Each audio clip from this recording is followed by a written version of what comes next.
Il y a eu un moment, un instant précis dans votre vie, où quelque chose de précieux vous a été arraché. Vous ne vous en souvenez probablement pas, consciemment, mais votre âme s'en souvient, votre corps s'en souvient. Il y a eu un jour, une heure, peut-être même un simple instant, où vous avez cessé de voir le monde avec émerveillement, où la magie s'est éteinte, où vous êtes devenu ce que la société appelle un adulte. Osho a passé des décennies à pointer du doigt cette tragédie. Il l'a appelé le plus grand vol de l'histoire de l'humanité. Pas le vol d'argent ou de biens, le vol de l'innocence. Et ce qui rend ce vol si dévastateur, c'est que vous ne savez même pas qu'il a eu lieu. Vous vous promenez en croyant que c'est simplement ça. La vie, lourde, sérieuse, pleine de problèmes. Vous avez oublié qu'autrefois, tout était miraculeux. Aujourd'hui, je vais vous montrer exactement quand cela vous est arrivé. Et plus important encore, je vais vous montrer comment la récupérer. La plupart des gens pensent que l'innocence de l'enfance est perdue à jamais. Quelque chose que vous avez eu autrefois, comme les dents de lait, qui tombent et ne reviennent jamais. Osho disait que c'était le plus grand mensonge jamais raconté. L'innocence peut être récupérée, en fait. Il disait qu'elle peut être récupérée sous une forme encore plus belle qu'elle n'existait à l'origine. Mais d'abord, vous devez comprendre comment elle a été volée. Chaque enfant naît dans un état d'émerveillement. Osho décrivait cet état comme le sentiment d'être connecté à l'univers entier, de ne pas connaître la séparation d'avec lui. Un enfant ne pense pas en termes de moi et le monde. Il y a juste le monde. Et l'enfant en fait partie, comme une vague fait partie de l'océan. Il n'y a pas d'anxiété parce qu'il n'y a pas de soi séparé à être anxieux. Il n'y a pas d'ennui parce que tout est nouveau, tout est fascinant, tout est vivant de mystère. Observez un enfant parfois. Observez-le vraiment. Voyez comment il peut fixer une fourmi pendant 20 minutes avec une absorption complète. Voyez comment une flaque d'eau devient un univers entier. Voyez comment il rit avec tout son corps. Pas seulement son visage. C'est ça. L'innocence. C'est ce que vous aviez. C'est ce qui vous a été pris. Mais voici ce qu'Osho a révélé qui change tout. L'innocence de l'enfance n'est pas prise en un seul moment dramatique. Elle est érodée lentement, systématiquement, par les gens qui vous aiment le plus. Entre 7 et 14 ans, quelque chose se produit. Osho appelait cette période le temps du meurtre. Pendant ces années, la société réussit à assassiner l'enfant. Pas l'enfant physique, l'enfant intérieur. La partie de vous qui voit avec émerveillement, qui fait confiance à l'existence, qui vit sans crainte de l'avenir ni regret du passé. Comment ce meurtre se produit-il? Par l'éducation, par la formation religieuse, par ce que vos parents appelaient l'amour, mais qui était en réalité du conditionnement. Chaque fois que quelqu'un vous disait d'être réaliste, chaque fois que quelqu'un se moquait de vos rêves, chaque fois que vous étiez puni pour être spontané, chaque fois qu'on vous enseignait que le monde est dangereux et que vous devez être prudent. Un morceau de votre innocence est mort. Osho expliquait que le conditionnement parental est le plus grand esclavage du monde. Vos parents, avec les meilleures intentions, vous ont donné leurs craintes, ils vous ont donné leurs croyances, ils vous ont donné leurs limitations. Ils ont pris la toile vierge de votre être et y ont peint leur tableau. Et vous, leur faisant entièrement confiance parce que c'est ce que font les enfants, vous avez accepté ce tableau comme vous-même. On vous a donné un nom et on vous a dit que c'est qui vous êtes. On vous a donné une religion et on vous a dit que c'est ce que vous croyez. On vous a donné des ambitions et on vous a dit que c'est ce que vous voulez. On vous a donné des peurs et on vous a dit que c'est ce que vous devez éviter. Couche après couche de conditionnement a été appliquée, comme des couches de peinture recouvrant un chef-d'œuvre, jusqu'à ce que l'original soit complètement caché. Au moment où vous aviez 14 ans, le meurtre était terminé. Oh, votre corps a continué de grandir, votre esprit a continué de se développer, mais l'innocent, celui qui s'émerveille, celui qui voyait de la magie partout, celui-là a été enterré vivant, toujours là, toujours respirant sous toutes ses couches, mais oublié. Et voici la partie la plus cruelle. Vous avez oublié que vous avez oublié. Vous avez commencé à croire que ce « soi » conditionné, cette collection de croyances empruntées et de peurs héritées, était le vrai vous. Vous avez oublié qu'il n'y avait jamais eu autre chose. C'est pourquoi les adultes sont si sérieux. C'est pourquoi ils sont si lourds. C'est pourquoi ils ont perdu la capacité de joie. La joie est l'état naturel de l'innocence. Lorsque l'innocence meurt, la joie devient rare, quelque chose que vous devez rechercher à l'extérieur de vous-même, par le divertissement, par la réussite, par l'accumulation. Mais ce n'est jamais tout à fait juste, ce n'est jamais tout à fait suffisant, parce que vous cherchez au mauvais endroit. Mais Osho n'a pas seulement décrit le problème, il a pointé la solution. Et la solution est plus radicale que vous ne pourriez le penser. En Inde, il y a un mot, Dwiji. Il signifie « né deux fois ». Ce mot fait référence à quelqu'un qui a récupéré son innocence, non pas par l'ignorance, comme dans l'enfance, mais par la conscience. La première naissance vient de votre mère. La deuxième naissance vient de vous-même. Et dans cette deuxième naissance, vous réclamez ce qui a été volé. Osho disait que le vrai connaisseur, celui qui a trouvé la vérité, s'appelle « né deux fois » parce que quelque chose est arrivé à la première naissance.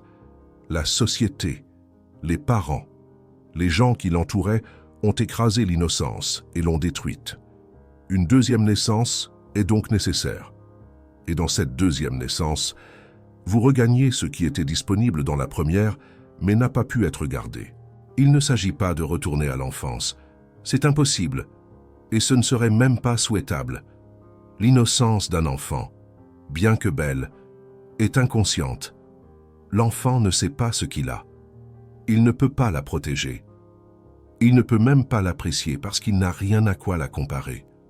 C'est pourquoi elle est si facilement volée. Mais la deuxième innocence, l'innocence du né deux fois, est consciente. Elle vient avec une pleine conscience. Vous savez ce que vous avez perdu. Vous savez comment vous l'avez perdu. Vous connaissez les forces qui ont conspiré pour la voler. Et connaissant tout cela, vous choisissez l'innocence quand même. Vous choisissez l'émerveillement. Vous choisissez la confiance. Vous choisissez de voir le monde avec des yeux neufs. Osho l'a dit magnifiquement. La maturité signifie retrouver son innocence perdue, réclamer son paradis, redevenir un enfant. Contrairement à l'enfance ordinaire qui est vouée à être corrompue, lorsque vous réclamez votre enfance, vous devenez incorruptible. Vous êtes suffisamment intelligent pour reconnaître ce que la société vous a fait. Cette deuxième enfance est beaucoup plus précieuse que la première. Dans la première, l'innocence était là à cause de l'ignorance. Elle n'était donc pas pure et claire et en votre possession. C'était juste une chose naturelle qui arrive à chaque enfance et qui est vouée à être perdue. Mais la deuxième innocence est à vous. Vous l'avez gagnée. Vous l'avez choisie. Personne ne peut vous la prendre parce que vous savez exactement ce que c'est et exactement à quel point elle est précieuse. Mais comment y arriver? Comment devenir né deux fois? C'est là que la méditation entre en jeu. Pas la méditation telle que la plupart des gens la comprennent. Pas s'asseoir dans une position particulière et avoir des pensées spirituelles. Osho décrivait la méditation comme une étrange méthode chirurgicale qui vous sépare de tout ce qui ne vous appartient pas et ne sauve que ce qui est votre être authentique. Pensez à ce qui se passe lors d'une opération chirurgicale. Le chirurgien retire ce qui ne devrait pas être là. Une tumeur, cas des tissus endommagés, des corps étrangers. La méditation fait la même chose à votre psyché. Elle élimine le conditionnement. Elle supprime les croyances empruntées. Elle élimine le faux moi qui a été construit par la société. Et ce qui reste quand tout cela est enlevé, ce n'est pas le vide. Ce qui reste, c'est vous, le vous originel, l'être innocent qui a été enterré, mais qui n'est jamais mort. Osho disait que ce miracle est possible grâce à la méditation. La méditation brûle tout le reste et vous laisse debout, nu, seul sous le soleil, dans le vent. C'est comme si vous étiez le premier homme ou la première femme à avoir atterri sur Terre, qui ne sait rien, qui doit tout découvrir, qui doit repartir de zéro. C'est la seconde enfance. Ne pas savoir, n'avoir aucune réponse, aborder chaque instant comme si vous n'aviez jamais rien vécu de semblable auparavant. parce qu'en vérité, vous ne l'avez pas vécu. Chaque instant est unique. Il ne s'est jamais produit auparavant et ne se reproduira jamais. Seul l'esprit conditionné, avec ses souvenirs et ses attentes, donne l'impression que c'est toujours la même chose. Mais c'est là que la plupart des chercheurs se trompent. Ils essaient d'ajouter quelque chose à eux-mêmes. Ils apprennent de nouvelles philosophies. Ils acquièrent de nouvelles croyances. Ils adoptent de nouvelles identités spirituelles. Mais ce n'est pas ainsi que l'innocence revient. L'innocence revient par la soustraction, et non par l'addition. Osho était explicite à ce sujet. Il disait « Abandonnez votre savoir, oubliez vos écritures, oubliez vos religions, vos théologies, vos philosophies. Renaissez, devenez innocents. » Et il soulignait que cela est entre vos mains. Vous n'attendez pas que la grâce descende du ciel. Vous retirez simplement ce qui n'a jamais vraiment été à vous, en premier lieu. Le conditionnement, ce n'est pas vous. Les peurs, ce n'est pas vous. Les croyances, ce n'est pas vous. Tout cela vous a été donné par les autres. Quand vous voyez cela clairement, il devient naturel de les abandonner. Vous ne perdez rien de précieux. Vous retirez un déguisement qui a caché votre véritable visage. Mais l'esprit résiste. Bien sûr qu'il résiste. L'esprit est fait de conditionnement. Demandez à l'esprit d'abandonner le conditionnement. C'est comme demander au feu de cesser d'être chaud. L'esprit va générer 1000 arguments pour expliquer pourquoi vous avez besoin de vos croyances, pourquoi vous avez besoin de vos peurs protectrices, pourquoi vous avez besoin de votre identité soigneusement construite. C'est là que la vigilance devient essentielle. Vous observez l'esprit plaider pour sa propre survie. Vous observez sans être d'accord ni en désaccord. Vous observez simplement. Et dans cette observation, quelque chose se déplace. Vous réalisez que vous n'êtes pas l'esprit. Vous êtes celui ou celle qui regarde l'esprit. Et depuis cette position de témoin, les arguments de l'esprit perdent de leur pouvoir. Osho a créé des processus spécifiques pour aider à cela. L'un d'eux s'appelle Osho Born Again. Pendant 7 jours, les participants entrent dans leur enfance, faisant tout ce qu'ils voulaient faire, mais qu'ils étaient empêchés de faire. Danser, chanter, sauter, crier, pleurer, n'importe quoi. Rien n'est interdit, sauf toucher les autres personnes. Ceci est suivi d'1 heure de silence, assis. Le résultat est profond.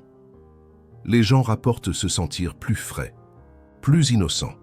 La méditation devient plus facile, parce que tellement de conditionnement a été libéré, l'enfant intérieur, enterré pendant des décennies, finit par s'exprimer. Et dans cette expression, il commence à guérir. Mais vous n'avez pas nécessairement besoin d'un processus formel. Chaque instant offre une opportunité. Chaque fois que vous vous surprenez à être sérieux, sans raison, vous pouvez vous arrêter et vous demander « Ce poids est-il vraiment le mien ? Ou l'ai-je hérité ?» Chaque fois que vous vous trouvez avoir peur de ce que les autres pensent, vous pouvez faire une pause et vous demander « De qui est cette peur ?» En réalité, chaque fois que vous vous ennuyez, vous pouvez vous interroger « Ai-je perdu la capacité de m'émerveiller ? Ou ai-je simplement cessé de regarder ?» La première innocence vous est arrivée. Vous ne l'avez pas choisie. La seconde innocence doit être choisie. Et c'est dans ce choix que réside son pouvoir et sa permanence. Considérez ce qui se passe. Lorsque vous abordez quelque chose avec une véritable ignorance, lorsque vous ne prétendez pas comprendre, lorsque vous admettez que, malgré toute votre éducation, toute votre expérience, toutes vos connaissances accumulées, vous ne savez pas vraiment ce qu'est cet instant, ce qu'est cette vie, ce que vous êtes. Dans cet aveu, quelque chose s'ouvre. Le fardeau de prétendre savoir s'évanouit. La performance épuisante d'être un adulte compétent fait une pause. Et soudain, vous êtes disponible pour recevoir ce que l'existence offre. Pas ce que vous attendez, pas ce que vous exigez, mais ce qui est réellement là. Osho appelait cela la langue oubliée. Il disait que si vous devenez méditatif, l'écho de votre innocence perdue commence à se rapprocher. Le rêve commence à se transformer en réalité. et la langue oubliée de l'innocence est soudainement retrouvée. C'est une langue sans mots, une langue de présence, d'émerveillement, d'être pleinement ici. Les enfants parlent cette langue naturellement. Ils n'ont pas encore appris la langue adulte de l'analyse, de la comparaison et du jugement. Ils sont simplement présents avec ce qui est. Et voici un secret qu'Osho a partagé avec seulement ses disciples les plus proches. L'innocence perdue n'est jamais vraiment partie nulle part. Elle n'est pas quelque part d'autre, attendant d'être trouvée. Elle est ici, maintenant, enfouie sous les débris du conditionnement, au moment où vous arrêtez d'ajouter aux débris, au moment où vous arrêtez de renforcer le faux moi. L'innocence commence à briller à travers d'elle-même. Vous n'avez rien à faire pour devenir innocent. Vous avez seulement à cesser de faire les choses qui empêchent l'innocence. Cessez de prétendre savoir. Cessez de défendre des positions. Cessez de rechercher l'approbation. Cessez de craindre la désapprobation. Cessez de vous prendre tellement au sérieux. Cessez de croire l'histoire qui a été écrite sur vous par les autres. Chacun de ces arrêts est une petite mort. L'ego les vit comme des menaces à son existence. Et dans un sens, ils le sont. L'ego, le faux moi construit par la société, commence effectivement à mourir. Mais vous ne mourrez pas. Vous ne pouvez pas mourir. Ce que vous êtes n'est pas touché par la mort du faux. C'est ce que voulait dire Osho quand il parlait du sage, redevenant comme un enfant. Il disait que le sage n'est rien d'autre que le cercle qui a commencé à votre naissance. Revenant à son terme, complet, au même point, vous finissez là où vous avez commencé, mais il y a une différence cruciale. Quand vous avez commencé, vous ne saviez pas ce que vous aviez. Quand vous revenez, vous le savez. Et cette connaissance transforme tout. Pensez-y de cette façon. Quelqu'un qui a toujours été riche n'apprécie pas la richesse. Il n'a jamais connu la pauvreté. Il n'a rien à quoi comparer son abondance. Mais quelqu'un qui a été pauvre, qui a lutté et souffert, et qui devient ensuite riche, apprécie chaque repas, chaque confort, chaque sécurité. Pas parce que sa richesse est plus grande, mais parce qu'il sait ce que c'est que de ne pas l'avoir. Il en va de même pour l'innocence. La seconde innocence est appréciée d'une manière dont la première ne pourrait jamais l'être. Vous avez goûté à ce que c'est de vivre sans émerveillement, de vivre dans le brouillard gris, d'une existence conditionnée. Et maintenant, en retournant à l'émerveillement, chaque instant étincelle. Chaque chose ordinaire devient extraordinaire. Non pas parce que la chose a changé, mais parce que vous la voyez, avec un regard neuf. C'est pourquoi Osho disait que la seconde enfance est beaucoup plus précieuse que la première. Dans la première, vous ne saviez pas que vous étiez au paradis. Dans la seconde, vous le savez. Et savoir que vous êtes au paradis est le seul vrai paradis. Mais laissez-moi être clair sur quelque chose. Il ne s'agit pas de faire semblant. Il ne s'agit pas d'agir comme un enfant ou d'adopter une attitude naïve. Osho était très attentif à distinguer entre enfantin et comme un enfant. Comme un enfant signifie l'essence de l'enfance, l'émerveillement, l'ouverture, la confiance, la spontanéité. Enfantin signifie les limitations de l'enfance, les crises de colère, la dépendance, l'incapacité à fonctionner. Dans le monde adulte, la personne, née 2 fois, est pleinement adulte dans son fonctionnement. Elle peut travailler, elle peut penser, elle peut naviguer dans des situations complexes. Mais intérieurement, elle a retrouvé la façon d'être de l'enfant. Elle aborde la vie avec fraîcheur. Elle ne porte pas le fardeau du passé. Elle ne vit pas dans la peur de l'avenir. Elle est ici, maintenant, ouverte à tout ce que ce moment apporte. Et cela a des implications pratiques. La personne qui a retrouvé l'innocence est en réalité plus efficace dans le monde, et non moins, parce qu'elle ne gaspille pas d'énergie dans l'anxiété. Elle n'est pas paralysée par la peur de faire des erreurs. Elle n'est pas épuisée par la performance constante d'être quelqu'un qu'elle n'est pas. Toute cette énergie est disponible pour vivre, pour créer, pour aimer. Osho a observé que les enfants, avant d'être conditionnés, ont une énergie énorme.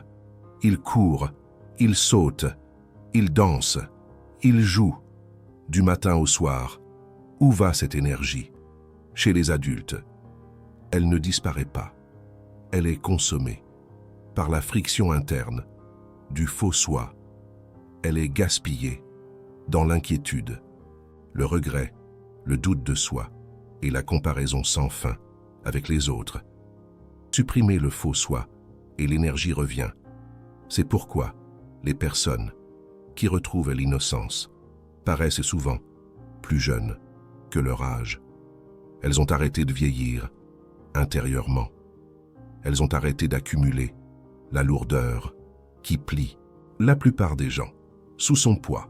Maintenant, vous vous demandez peut-être, quelles pratiques spécifiques aident à cette récupération? Osho en a suggéré beaucoup, mais elles partagent toutes un élément commun, qui est d'apporter de la conscience aux endroits où le conditionnement opère. Une pratique qu'il recommandait est de vous observer lorsque vous dites non inutilement.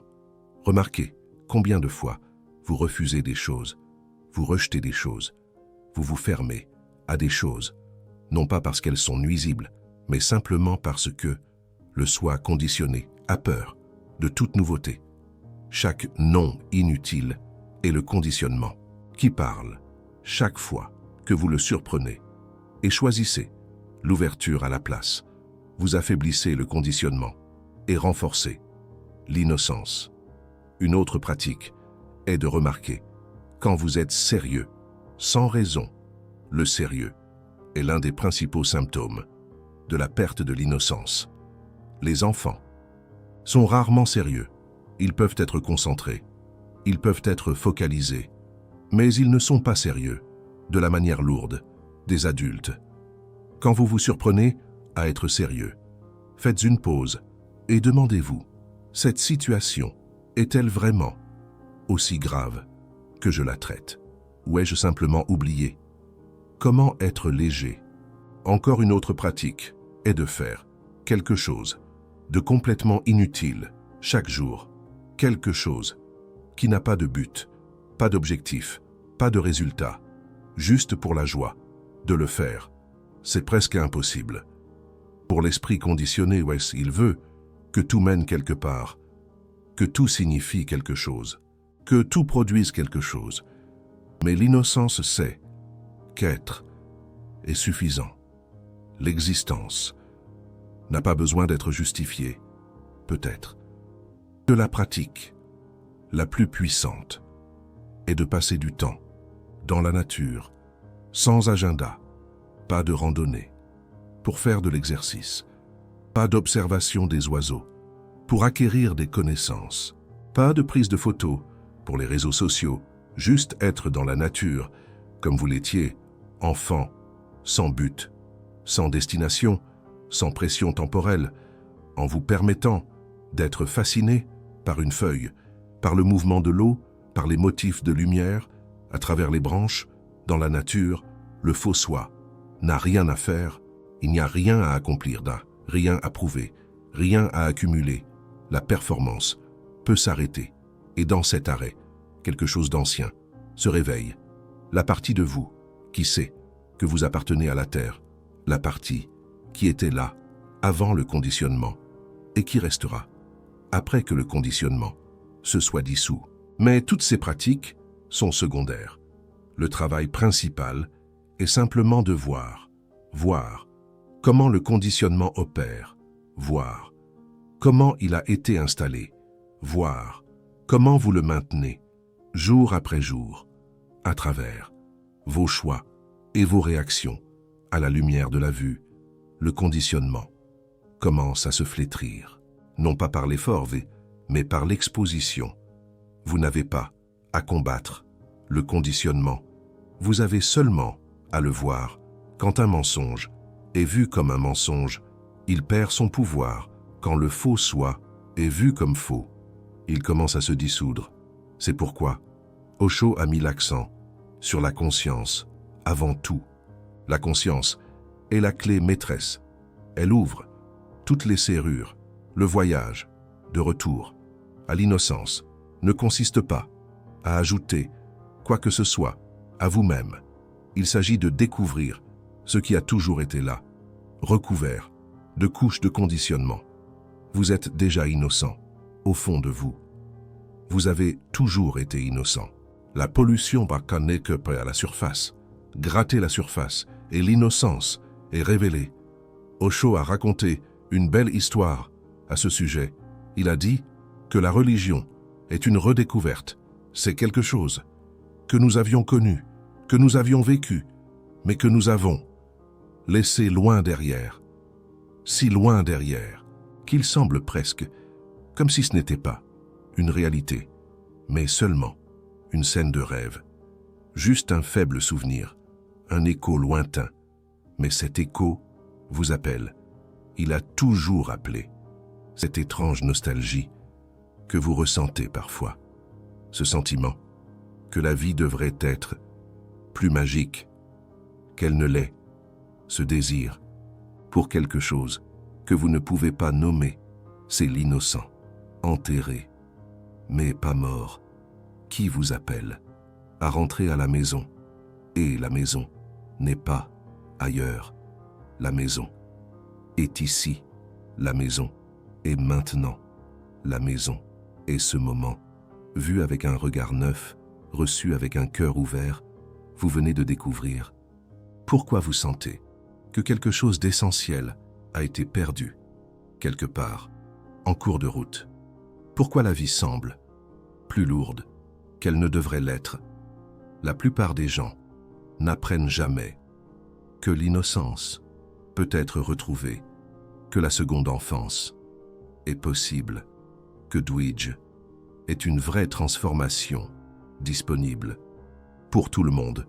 Lorsque vous soutenez cette chaîne, vous choisissez de vous réveiller, de naître 2 fois, de récupérer ce qui a été volé.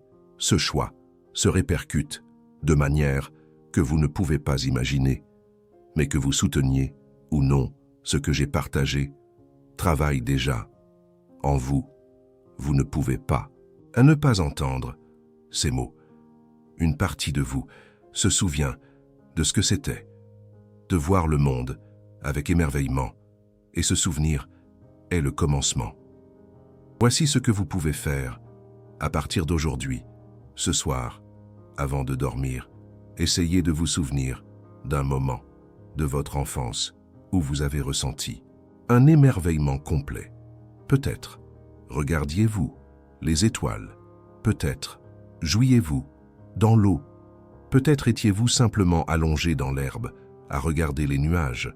Retrouvez ce souvenir. Laissez-vous le ressentir pleinement, pas en y pensant, mais en le ressentant. Laissez-vous vous rappeler ce que c'était, d'être complètement présent, complètement ouvert, complètement émerveillé. Ce souvenir n'est pas juste un souvenir, c'est une porte. L'émerveillement que vous ressentiez alors n'a pas disparu. Il attend. Et en vous connectant à lui, même pour quelques minutes, vous commencez à construire un pont.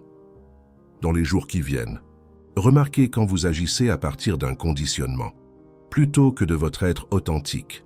Vous n'avez pas besoin de changer quoi que ce soit pour l'instant. Juste remarquez. Cette observation en elle-même est la pratique. Chaque fois que vous voyez le conditionnement opérer, vous vous en séparez un peu plus. Chaque fois que vous êtes témoin, plutôt que de réagir, le faux moi perd un peu plus de pouvoir. Et soyez patient avec vous-même. Le conditionnement s'est installé pendant des années. Il ne se dissoudra pas du jour au lendemain, mais il se dissoudra. Si vous continuez à observer, si vous continuez à questionner, si vous continuez à choisir l'émerveillement plutôt que le cynisme, l'ouverture plutôt que la défense, le ne pas savoir plutôt que faire semblant de savoir, l'innocent est toujours à l'intérieur de vous. Il n'est jamais parti. Il attend juste. Il attend que vous vous souveniez. Il attend que vous arrêtiez d'être aussi sérieux. Il attend que vous sortiez et jouiez. Osho a dit que perdre l'innocence n'est que la moitié du processus. Beaucoup l'ont perdu, mais très peu l'ont retrouvé. La question n'est pas de savoir si l'innocence peut être retrouvée. Elle le peut. La question est de savoir si vous êtes prêt à devenir l'un de ces rares. La plupart des gens choisissent de rester endormis. Ils ont peur de ce qu'ils pourraient trouver s'ils se regardaient vraiment. Ils préfèrent le confort de leur conditionnement, même si ce confort est en réalité de la souffrance déguisée. Mais vous êtes resté avec moi tout au long de cette exploration. Quelque chose en vous n'est pas satisfait de la vie conditionnée. Quelque chose en vous se souvient d'une autre façon d'être. Ce quelque chose allait votre innocence, toujours vivante, toujours appelant. Voici le paradoxe final, celui qu'Osho aimait souligner. Vous ne pouvez pas essayer d'être innocent. Essayer est en soi une forme de conditionnement. L'innocence se produit quand l'essai s'arrête, quand la performance s'arrête, quand la prétention s'arrête, quand le faux moi, épuisé, abandonne enfin son acte désespéré. Dans cet abandon, dans cette reddition, l'innocence fleurit d'elle-même. Pas parce que vous avez fait quelque chose pour que cela arrive, parce que vous avez arrêté de faire les choses qui l'empêchèrent de se produire. Osho a posé une question qui touche au cœur de tout. Êtes-vous prêt à perdre votre moi d'occasion? Le moi qui a été construit par les autres, afin de trouver votre visage originel, le visage que vous aviez avant de naître. Ce n'est pas une question philosophique. C'est une invitation à mourir au faux et à renaître au réel, une invitation à rejoindre les rares qui ont fait le voyage de l'ignorance à travers la connaissance jusqu'à l'innocence. Le chemin est simple, pas facile, mais simple. Arrêtez de croire les mensonges qu'on vous a racontés sur vous-même. Arrêtez de jouer le rôle qui vous a été assigné. Arrêtez de porter le fardeau des attentes des autres. Arrêtez d'être sérieux, sans raison. Arrêtez de défendre des positions qui ne sont même pas les vôtres. Et commencez à regarder, commencez à vous émerveiller, commencez à poser les questions qu'un enfant poserait. Pourquoi le ciel est bleu? Qu'est-ce que cette étrange expérience d'être vivant? Qui suis-je vraiment? Sous toutes les étiquettes et les histoires. Ce ne sont pas des questions qui ont besoin de réponses. Ce sont des questions qui ouvrent des portes. Ce sont des invitations à l'inconnu. Et l'inconnu est l'endroit où vit l'innocence. Osho a dit que chaque enfant doit perdre l'innocence et la retrouver. Perdre n'est que la moitié du processus. Vous avez déjà fait la perte. Maintenant vient la récupération. Maintenant vient la seconde naissance. Maintenant vient le Dwije. C'est votre invitation à naître 2 fois, pas dans un futur lointain, quand les conditions seront réunies. Maintenant, cet instant, avec toutes ses imperfections et ses incertitudes, c'est le moment que l'innocence attendait. J'ai besoin de vous entendre maintenant. Osho a dit que vous devez perdre votre innocence pour la retrouver. Mais la plupart des gens n'essaient même pas de la retrouver. Ils acceptent la vie conditionnée, comme la réalité. Quel moment de votre enfance vous souvenez-vous encore, avec un émerveillement parfait? À quand remonte la dernière fois que vous vous êtes senti ainsi? Soyez honnête dans les commentaires. Ce sont les questions qui comptent plus que toute philosophie